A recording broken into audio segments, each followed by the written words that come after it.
All right, everybody. Well, I think we have all of our speakers tonight. We have Jennifer with WPC and Elise. I'll let them do their introductions, but just to get myself out of the way, I am not John Zektansky. I'm Emily Shosh. I'm the Northern Tier Regional Director for the Middle Susquehanna Riverkeeper Association. John couldn't join us tonight, unfortunately. Um, but tonight we're going to be talking about the Juniata and Spring Creek, and the goal being that we're just trying to connect some movers and shakers within the watershed world. And there will be some time at the end to answer some questions. I'll also, keep track of questions within the chat the best that I can. So if we do run out of time, I can for sure, get all those questions to Jennifer or Elise and answer them via email. Um, but without further ado, Jennifer, you should be all set to share your screen and give your introductions. Thank you so much. All right, hold on. I know this worked before. Okay.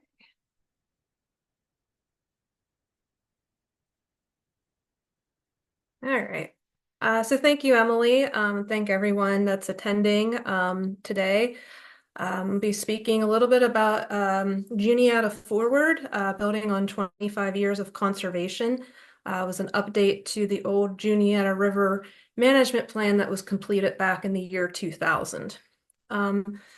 First, to introduce myself and the Conservancy, my name is Jennifer Farabaugh. I'm the Chesapeake Bay Watershed Manager with the Conservancy. I've been with the Conservancy for more than 20 years. And for those who don't know who the Western Pennsylvania Conservancy is, because we're starting to get a little far east, but we do work in these areas. But the Conservancy is a nonprofit organization that protects and restores exceptional places to provide our region with clean waters and healthy forests, wildlife and natural areas for the benefit of present and future generations. Conservancy creates green spaces and gardens, contributing to the vitality of our cities and towns, and preserves falling water as a symbol of people living in harmony with nature. And we have offices throughout Western and Central Pennsylvania. I work out of our Hollidaysburg office that's located in Blair County. I do like to talk a little bit about what a watershed is before I get into everything. Most people know, but just in case you didn't, a watershed is an area of land that drains all the streams and rainfall to a common outlet. And so the Juniata River watershed is located in south central Pennsylvania. It encompasses 3,400 square miles, and it flows into the Susquehanna River and is part of the Chesapeake Bay drainage. And part of our goal of updating the plan was, as I've stated previously, the original plan was completed in the year 2000 by a group called the Juniata Clean Water Partnership. So it was quite an old plan. And a lot has changed in the watershed since then. So the Conservancy had reached out to partners and municipalities to gauge interest in updating the plan. This involved preliminary meetings and reaching out to more than 200 municipalities in the watershed. In 2022, we were awarded a C2P2 grant from DCNR to complete the update. And funding was also secured from the Foundation for Pennsylvania Watersheds. The new plan, Juniata Forward, building on 25 years of conservation, was just completed and finalized December of last year. And it updates the information regarding resources of the watershed and catalogs major accomplishments achieved in the past 25 years. So what is a watershed conservation plan? So first off, these plans are comprehensive. They catalog all of the natural, recreational, historical, cultural, and socioeconomic resources of a watershed. They're locally driven. We had folks on our steering committee from local partners, ranging from county conservation districts to colleges to other nonprofit organizations. These plans are non-regulatory. They're meant as a guidance document It's a compilation of studies and informational resources to be used as a reference tool and as a basis for project success and changes in the watershed. And also by having a plan, you're able to get additional funding opportunities for DCNR grants. They require some sort of plan before you can get any implementation money. So having this plan allows you to get DCNR grants. It also gives you some priority for other funding sources, such as growing greener, and other types of funding sources that now that there is a plan, we can rank higher and get extra points on grant proposals. These plans are funded, I said before, by DCNR. It was from the Community Conservation Partnership Program, or C2P2. They provide 50% of the funding. And we also received a grant from the Foundation for Pennsylvania Watersheds. And then members of the steering committee also contributed their time and expertise towards the plan. So our goals in updating the plan were to evaluate the resources of the watershed and any changes that had happened in the past 25 years since the original plan was developed. We want to identify additional initiatives aimed at improving the livability and attractiveness of the region, identify issues of concern through public involvement, build upon the previous plan, and recommend actions for achieving clean water, community improvement, improved quality of life. So the public participation phase of the project is very robust. As I said before, we had our steering committee. We also had public surveys, public meetings. We had surveys geared towards municipal officials. We had individual interviews with partners, as well as attending outreach events. And then once we had a draft plan, we had a public comment period. As part of our public outreach, we held 3 public meetings throughout the watershed. We also attended planning commission meetings, stormwater committee meetings, Earth Day events, and overall we interacted with 74 people through in-person contacts to get their ideas of what they thought was important in the watershed, what they thought could be improved, and just what their vision was for the area. We also did an online survey for folks that couldn't attend the meetings. The information gathered from this survey included what the community saw as their future vision, positive aspects of the watershed, what needed improved, as well as potential project ideas. 76 people filled out our survey online.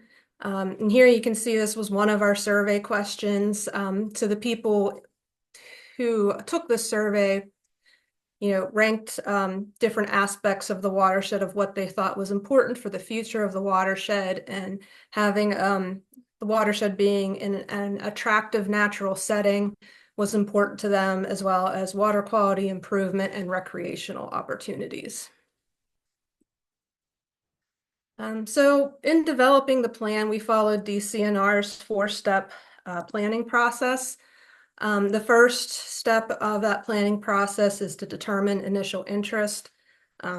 We did that even before we applied for the grant by getting together partners, gauging their interest.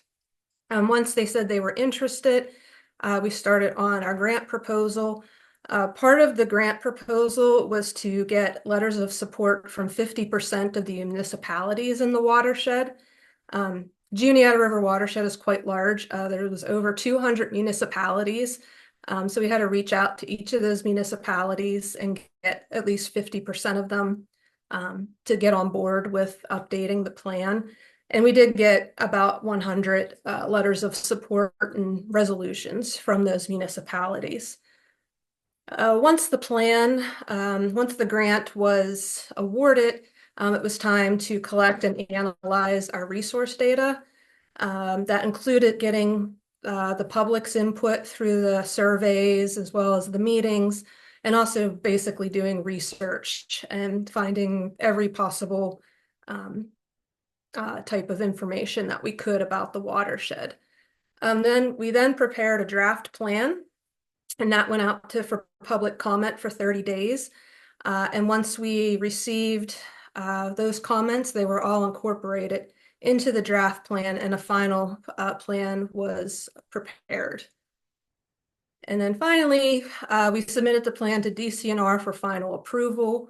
Once it's approved, the watershed is placed on the Pennsylvania River Registry, and then the projects can begin. So I did briefly mention one of the benefits of having a plan was that additional funding is available once you have one of these plans. And these are different types of grants that DCNR has that folks can apply to that would be now available for folks in the Juniata watershed to apply for. These grants include planning grants. So if for different projects, it could be master site development plans, feasibility studies, comprehensive plans for parks or recreation, open space, greenway plans, land conservation or stewardship plans. DCNR also has acquisition grants to purchase or for the purchase or donation of land for park and recreation areas, as well as greenways, critical habitat, or open space. Development grants are for park rehabilitation and development or small community development grants. They have trail grants. These are to have more trails or add more trails or to maintain current trails. And they also have a peer and circuit rider program that helps increase local capacity for municipalities and counties to hire staff. And they also have what I didn't list on here, which probably should because they're the kind that our group usually applies for. You can also apply for money for implementation projects such as riparian forest buffers or stream restoration or different projects like that. So these plans include a lot of information. And so what we do is this is the type of information that goes into the plan, and we basically break it down that each of these sections is as a separate chapter in the plan. So things like project area characteristics include like the location and size, governmental bodies, climate, topography, land use regulations, transportation, education. Those are the types of things that are in that chapter. Issues and concerns are what we gather from the community of what they see as major issues and concerns in the watershed. Land, water, and biological resources are also chapters. They're pretty self-explanatory. Cultural resources include things like recreation, historical sites, education, things like that. We also included a chapter on the achievements for the past 25 years. And then we have a chapter on management recommendations. So I'm just going to go through briefly just some of the highlights from some of these chapters. The whole plan is like 400 pages, so I'm not going to be able to tell you every little detail that's in the plan, but I do have a link later if anyone wants to look at the plan, and I can send that to you, Emily, if people want to take a look at the plan. But for project area characteristics, yeah, just different thing like the parks that are in the project area, what the landscape, what the land use is, whether it's farming or parkland or just rural areas, which a lot of the area in the Juniata watershed is mainly rural.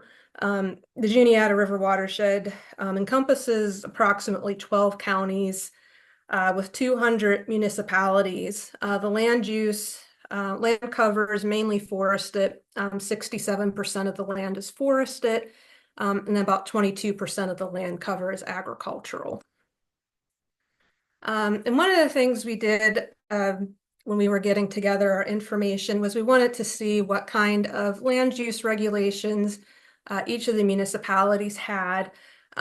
Land use regulations include like zoning ordinances or comprehensive plans or subdivision ordinances.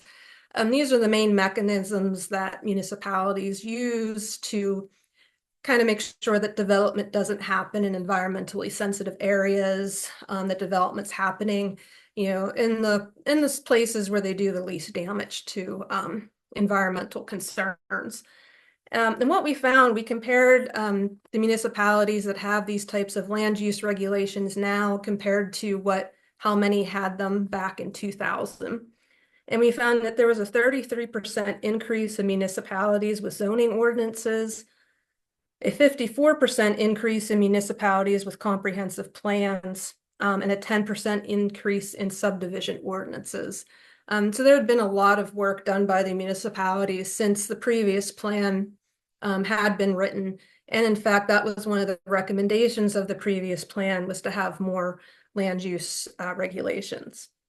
Another thing that we found under our project area characteristics was that there was a 2.5% decrease in population across the watershed. I believe this is kind of like a Pennsylvania rural area thing that happens, older populations, some of the younger folks moving out. So there was a slight decrease in the population over the past 25 years.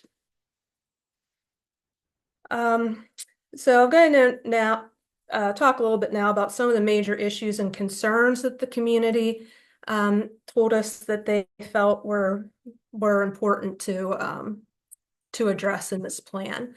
First, one of the major ones were illegal dump sites. I think we can all agree that's probably a problem across a lot of Pennsylvania. Another major issue and concern was eroding stream banks, along with development and the associated flooding from stormwater impacts, and just mainly flooding in a lot of urbanized areas was a big concern here. Mainly in the more urbanized areas of Altoona and Hollidaysburg and some of the surrounding townships that have some stormwater problems. And then also, since it is a lot of the watershed is rural, um, a lot of pollution from agricultural operations was a major concern to the public. Land resources. We had a few goals listed for our land resources. This mainly included preserving forest land and environmental sensitive areas. And it also included preserving agricultural land. People in rural areas like the area because it is rural and they want to have the farms preserved, as long as those preserved farms are following the best conservation practices to keep water from being polluted. Also, some of the other goals listed in our land resource section were things, since it is rural, improving dirt and gravel roads. There are quite a few of them in the watershed, and folks saw that as something needing improvement, as well as cleaning up illegal dump sites. For water resources, some of the one of the main goals was actually just to implement current sub-basin plans that are already out there. There's a lot of cold water heritage plans.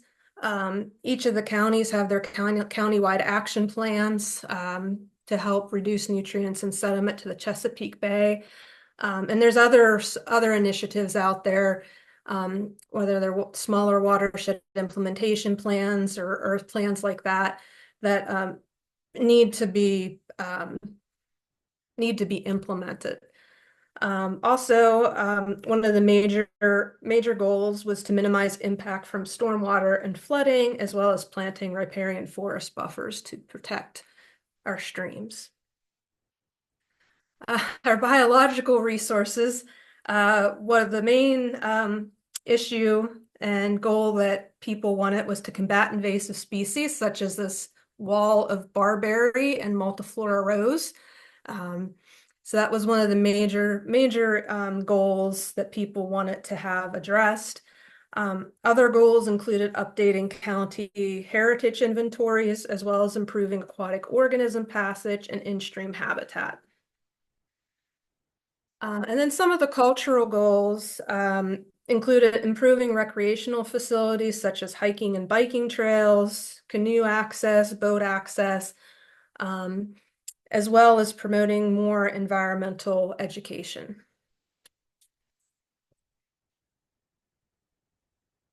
Our next chapter, we wanted to highlight the achievements that have been completed in the past 25 years. Obviously, there have been a lot of achievements in 25 years, so I'm just going to kind of go through a couple of the major achievements. For example, the Blair County Conservation District created Nature Works Park, which is a 15-acre environmentally specific outdoor recreation area. Bedford County Conservation District developed an equipment and rental program for no-till drills. Um, Farmers are able to borrow the drills and plant cover crops. In 2023, that program was used to plant more than 2,300 acres of cover crop that helped reduce soil erosion. Huntington County Conservation District preserved more than 327 acres of farmland.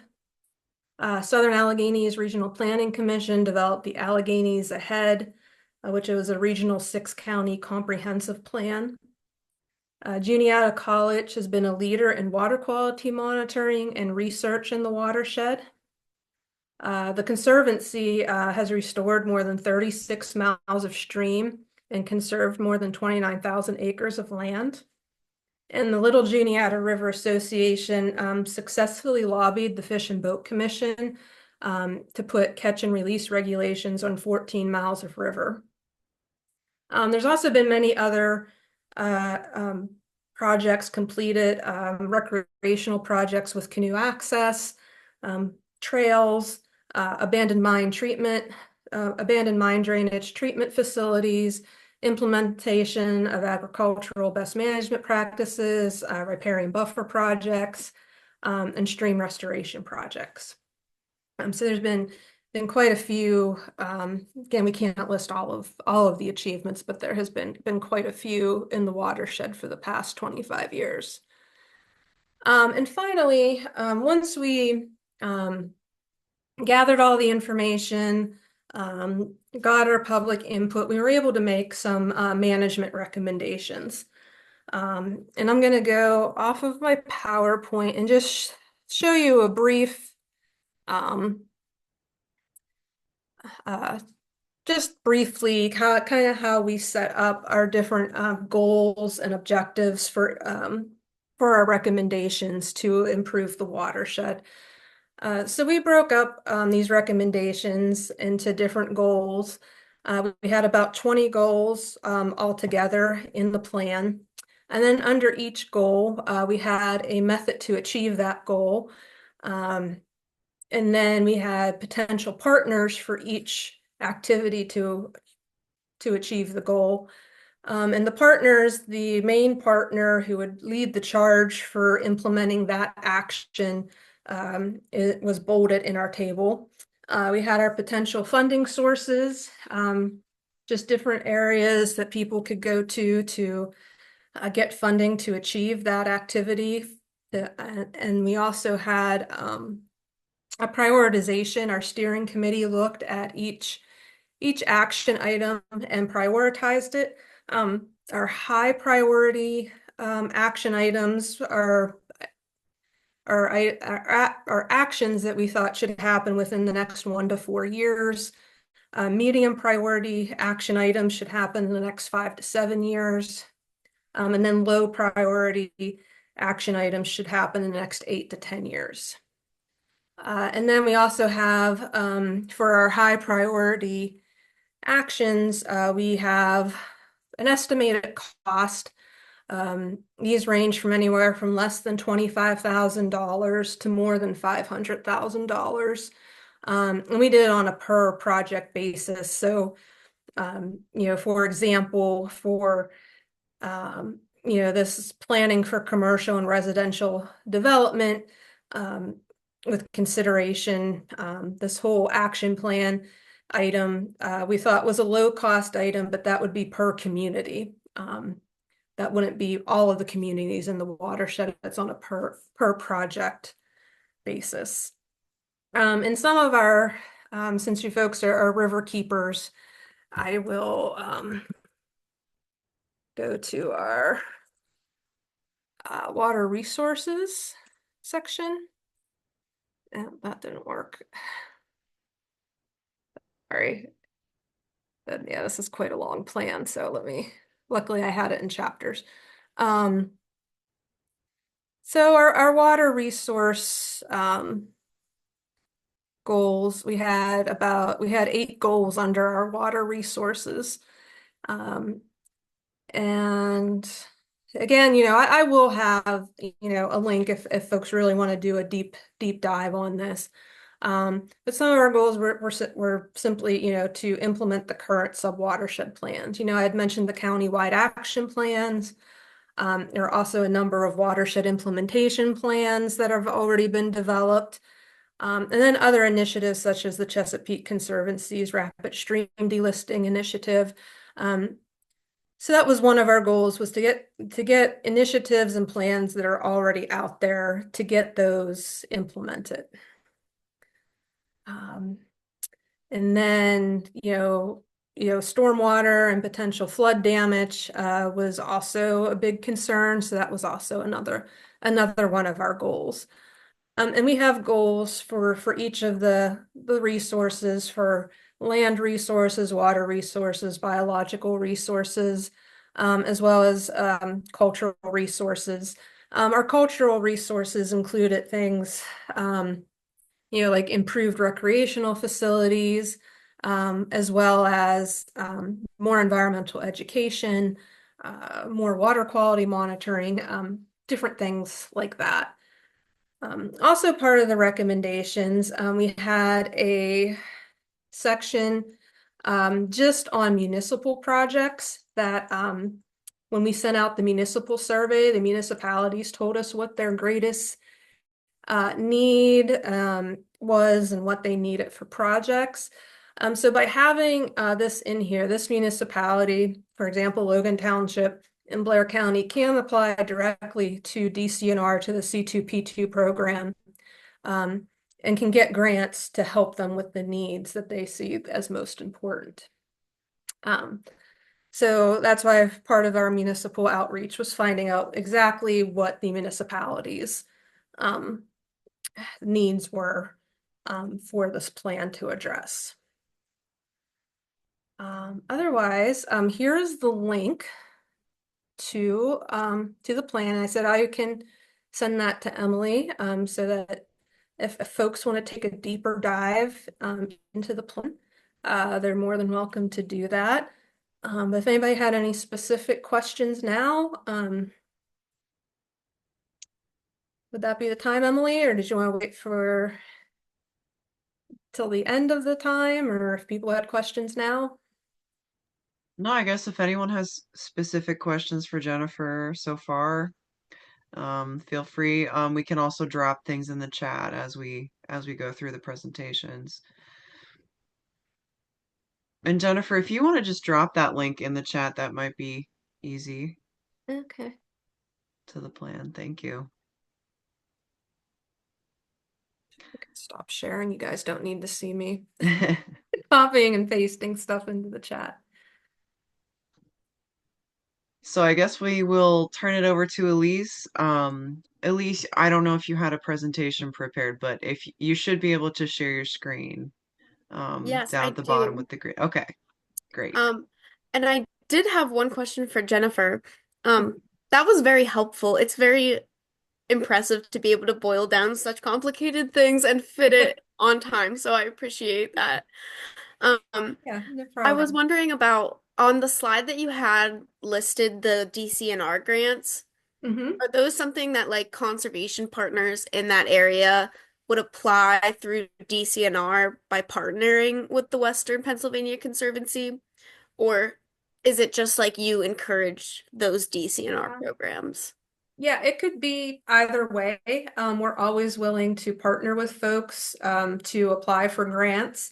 Um, or if there's folks out there that just want to go at it and pick up the plan and say, okay, we want to do this project, they can go at it as well. So yeah, we're here to help in whatever any way folks see, need our help, or if they're good on their own, they can they can do it on their own. So we have some really good partnerships and so yeah, we're willing to partner as much or as little as folks want. So Awesome, thank you. yeah. We did have one more question come in, Jennifer. Do you have examples or of sample ordinances of successful municipality policy changes? So I do not. I know that there is sample ordinances. Is it the Land Trust, LT Land Trust Alliance, I think has sample ordinances. And I can look at that and get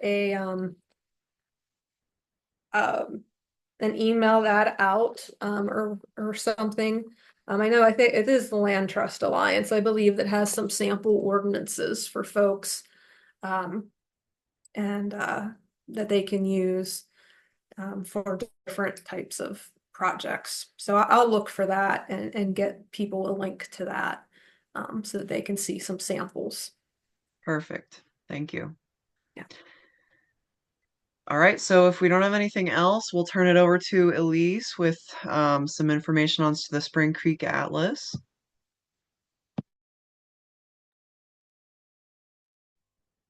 Hello, everybody.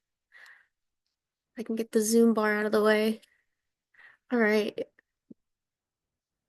Can you see my presentation all right? Awesome.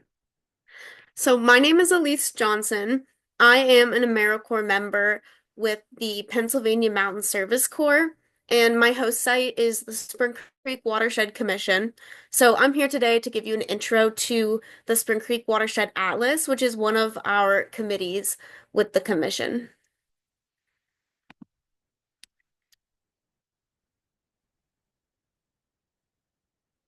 So the Spring Creek Watershed Commission is kind of the home to the Spring Creek Watershed Atlas Committee. And this is in the State College area and Bellefonte area. So these are the townships that make up the Spring Creek Watershed Commission. It's an all-volunteer intermunicipal organization that provides a safe space for the 12 member municipalities, local planners, and numerous stewardship partners to discuss watershed issues, share viewpoints, and encourage collaborative methods and solutions. It's a platform to do the work, kind of like what Jennifer has also shared, because it's very complicated and takes a lot of collaboration. And so below the municipal level, there are multiple committees of the Spring Creek Watershed Commission. It includes Atlas, Education, Conservation and Stewardship, Governments and Authorities. But I'm just going to focus on Atlas for today. But it's worth noting that these various committees often collaborate to help identify authors and create content that's important for the Atlas articles. So this public-facing online resource, you can type in the link at the top. It's www.springcreekwatershedatlas.org.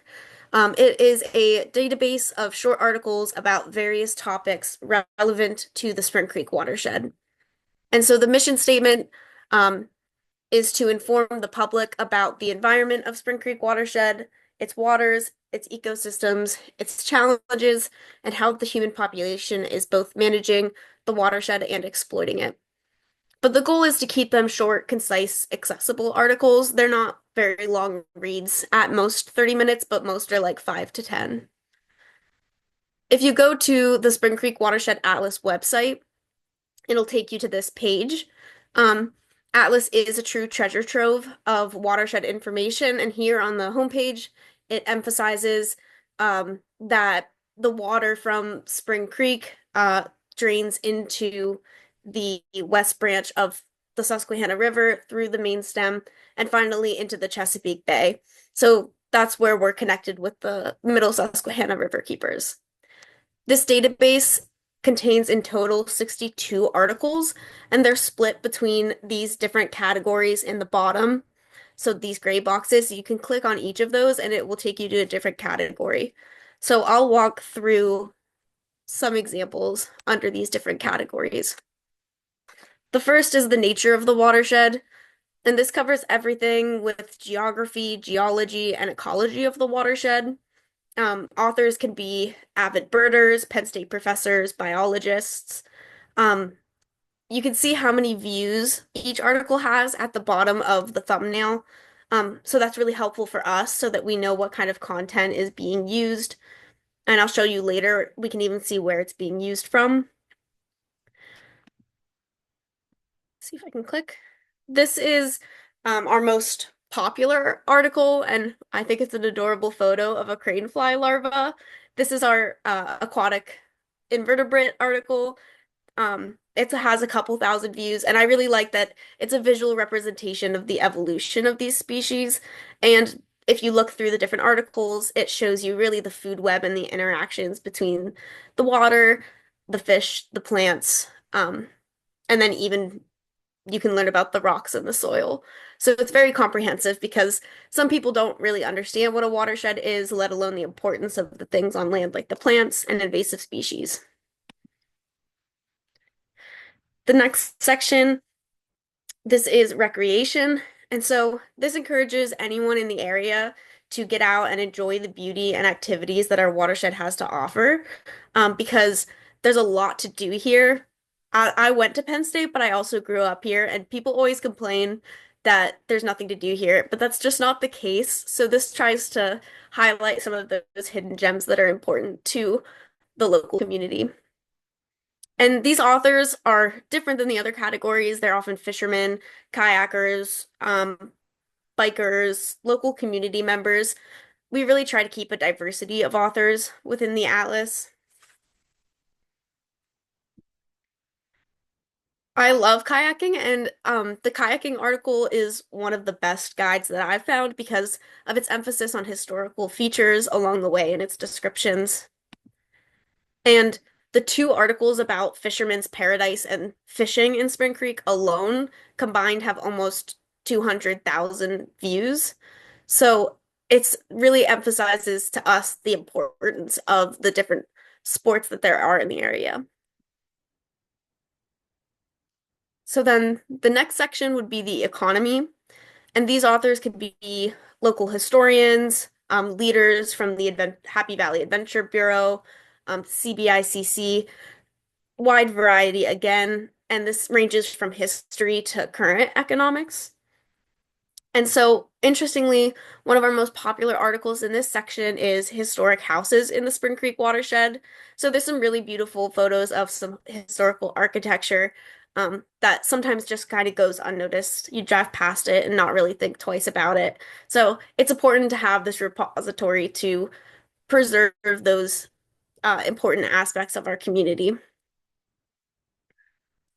And then also grist mills, railroads, of course, they have some great photos along with explaining how this region's been shaped, which is important in management. People don't often think about the economy being important as an environmentalist, but it's really important context to conservation and education in the area.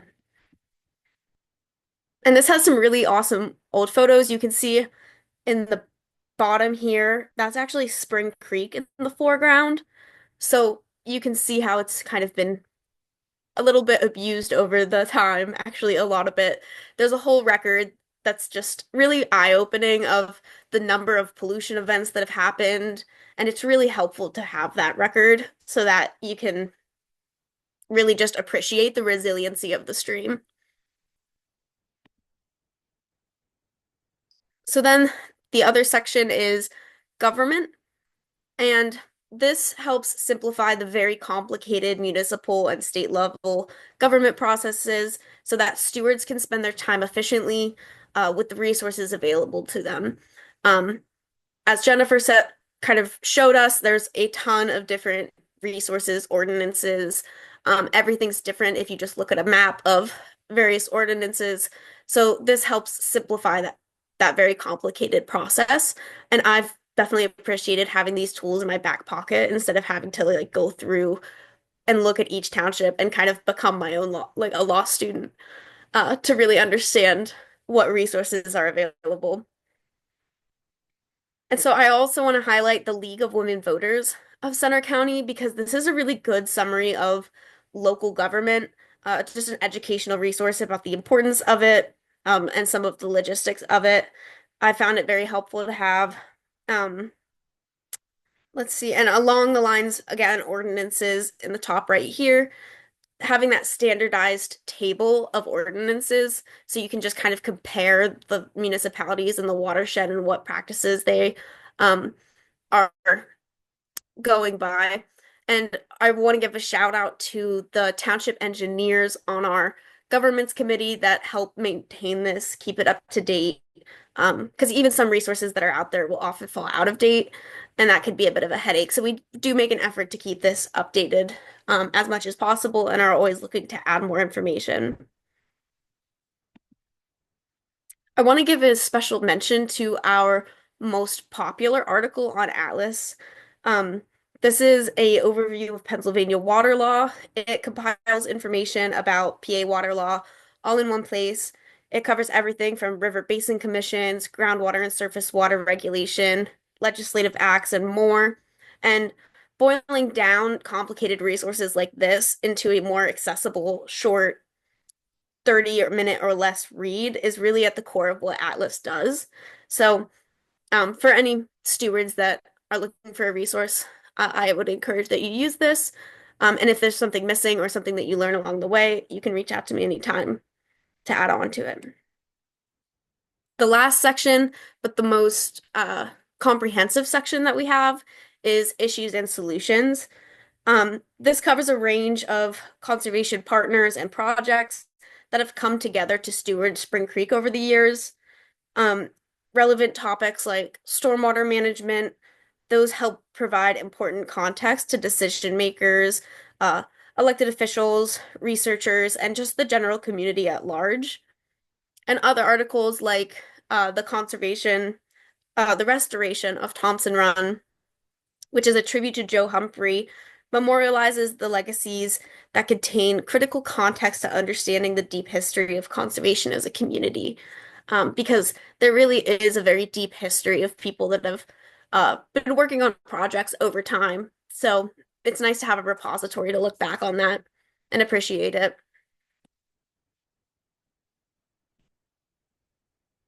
This is a photo from that section. This is our PFAS article.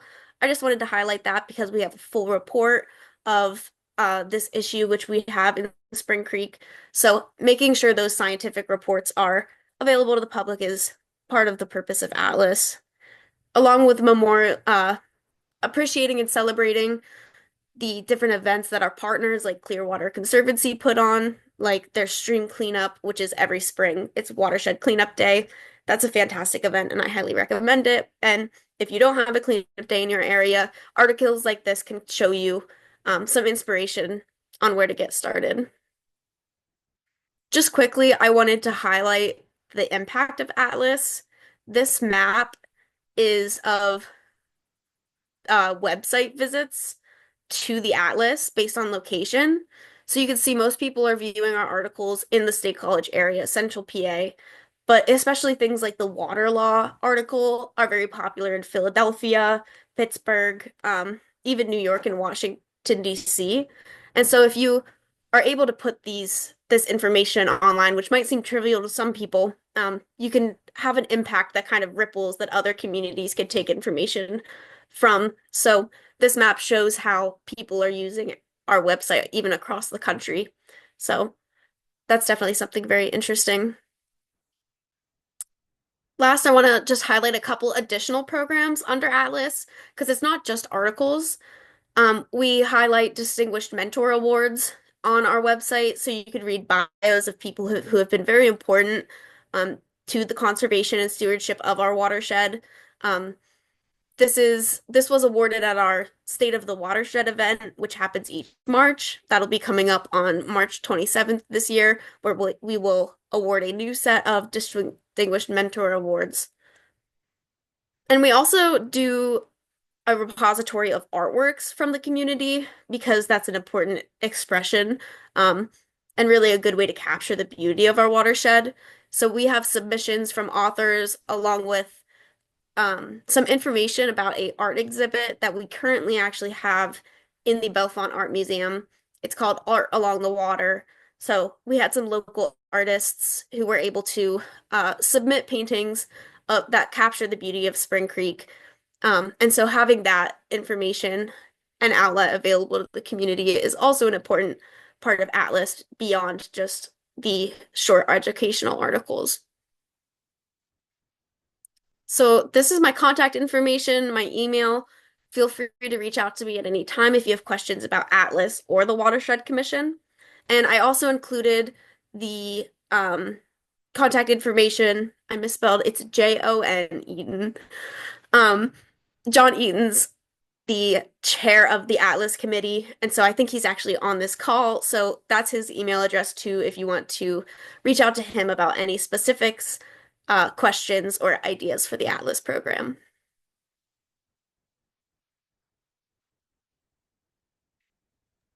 Awesome. Thank you, Elise. Any questions for Elise on the Atlas?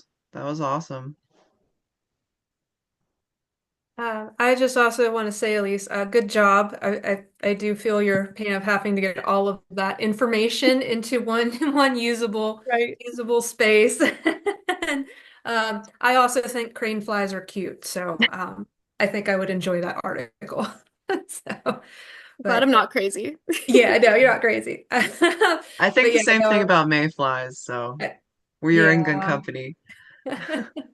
Um, but no, I do like how you guys have a mechanism that can be updated easily.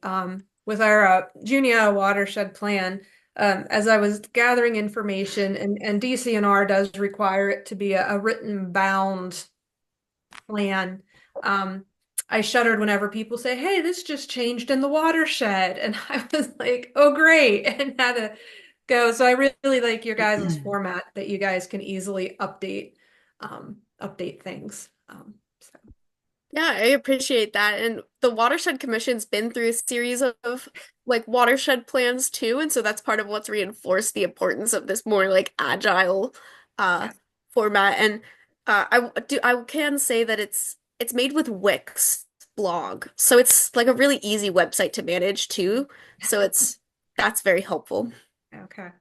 Nice. Yeah, and it's nice that you have, yeah, Spring Creek's not quite as big as the Juniata River Mhm. watershed. So that was one of the things, whenever we were doing this update, that one of our suggestions was to focus on smaller watersheds for planning purposes. So, yeah, but no, it looks really great. Thank you. Any other questions? I think John is unmuted. I noticed. Um, can you hear me? I can't get my Yes, camera. all Uh, good. New laptop for Christmas, so I can't get the camera to work. Well, we can There see it you, is. so it's working.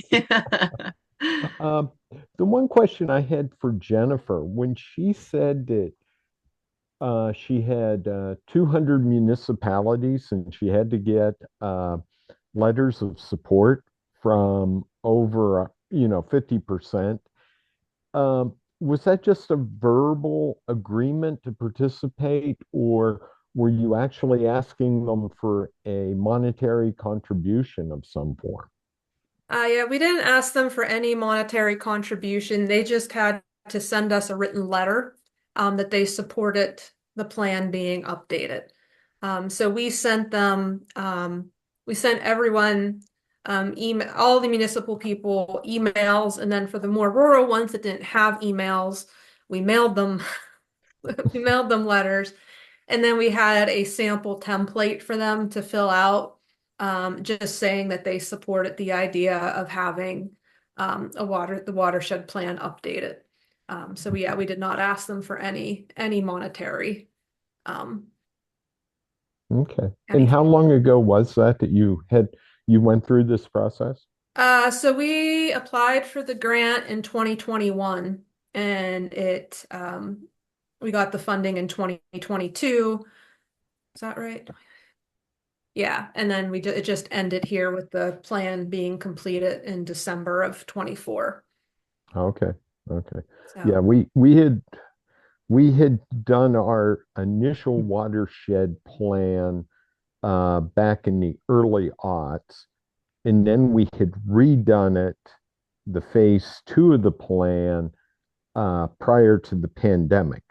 mm, hmm And we we don't know if we're going to progress to the third phase. It's a Sometimes the narrative gets formed unintentionally, and it became politically unfavorable. mm. So we're sort of waiting to see when the in the future maybe we can actually get back on track and finalizing our final phase of our watershed plan. Yeah, I was surprised to see, like, yeah, the original Juniata plan was completed in 2000, and they had a lot more municipalities send them letters of support than I got 4 years ago. We were still able to get the 50%, but I had municipalities that call me very suspiciously of what I was trying to do, and once I explained it, they were good with it. But I felt like, yeah, the climate had changed a bit, and people were a little bit more suspicious. But once we had kind of, explained these plans are not regulatory, they're just there to help you. That kind Hmm. of helped alleviate some of their suspicion. Right, right.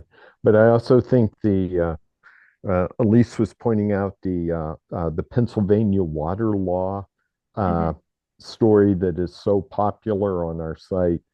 Um, I think that is really one of the things that very few people have that appreciation on how, um, let's say, archaic our law is. It's almost going back to Revolutionary War period concepts as far as ownership. And that I sense that's why a lot of people are accessing those water law websites, uh, trying to understand what exactly it is we think we know. But thank you. Definitely.